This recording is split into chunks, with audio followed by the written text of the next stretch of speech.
What's going on YouTube, man? It's Rummy today, and let me take a moment to appreciate a young talent who's been making waves in the world of basketball, Bronny James. Now, can he really live up to the expectations? After all, we all know who his pappy is. But what if I told you that Bronny James is on track to become one of the greatest second-round draft picks of all time? You probably call me everything but a child of God, so here are some pieces of evidence to back my claim. First and foremost, let's talk about his current abilities. Bronny has consistently demonstrated a level of maturity that far exceeds his age. Being the eldest of his siblings while also being the son of LBJ forced him to a mature role that he's pretty much fitted perfectly. There hasn't been really anything at all to say about his off-the-court disposition, so let's go ahead and get that out the way. Defensively, Bronny stands out at 6'2". He can be a sizable liability or a coach's dream. He shows a great anticipation and a solid understanding of defensive schemes thus far. His lateral quickness allows him to guard the perimeter effectively, and his instincts often put him in the right place at the right time to make key stops or gamble, which is something he'll learn to do less as he improves his physicality and quickness.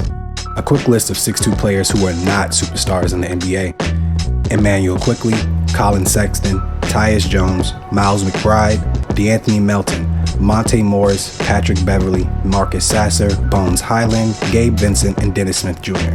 Now, Bronny may not be any of those players. In fact, it might be slightly disingenuous to bring up those players in reference to Bronny because he hasn't showcased any of those talents, save when he was facing competition palpable to his talent level in high school. It just gives power to the truth that players who are 6'2" can make it in the NBA if the right intangibles and abilities coincide with each other. I would say based off of Bronny's track record of, being Bronny, along with the miraculous recovery from his heart condition, means he checks those boxes. Now, offensively, I think he has the ability to grow into a mix of Tony Parker and Donovan Mitchell. He has a quick but not explosive first step and a 43-inch vertical. He can finish around the rim and has a nice form to his jump shot. If he can hit that consistently, it'll open up way more lanes for him. TP was never that fast, but he was quick with his off-ball movement and decision-making. As it stands, Bronny doesn't have the speed to beat defenders off the dribble. He will have to work on umbrella drills and the like to increase his set speed and to tighten his handle to near perfection. He will have to learn to create his shot more effectively, picking his spots and attacking them based on his matchup. Right now, if he utilizes open lanes on transition fast breaks, he'll fill up the stat sheet or allow teammates easy looks. But let's get into a couple other second-round picks who use their strengths to minimize holes in their game. Paul Millsap was drafted 47th overall in the second round. He managed to notch 4 All-Star selections while averaging nearly 16 points per game. He mostly played under the basket and was a tweener at the 4 position, but he was relentless on the boards, had a respectable jump shot, and was strong enough to stand up 4s on the block, sometimes 5s too. If Bronny can increase his strength and quickness, he will be a similar threat on the perimeter.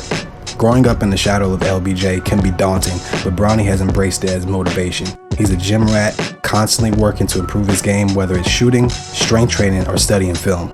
Let's not forget that he missed an entire year of development. But there is one issue with Bronny, and it plagues many players in the league. The problem is Bronny hasn't earned the right to have this kind of energy at all. I'll call it the perfect. Often when bros team up, KD, Kyrie, Harden, no one can hold each other accountable. The other version of this is when LeBron is on the team and that team isn't performing adequately. LBJ would infamously miss defensive assignments, walk his share of fast breaks, but that shouldn't ever be a part of Bronny's game. Bronny, unfortunately, was not blessed to be 6'8" like his father. I feel like he has received a gift and a curse from watching his dad play.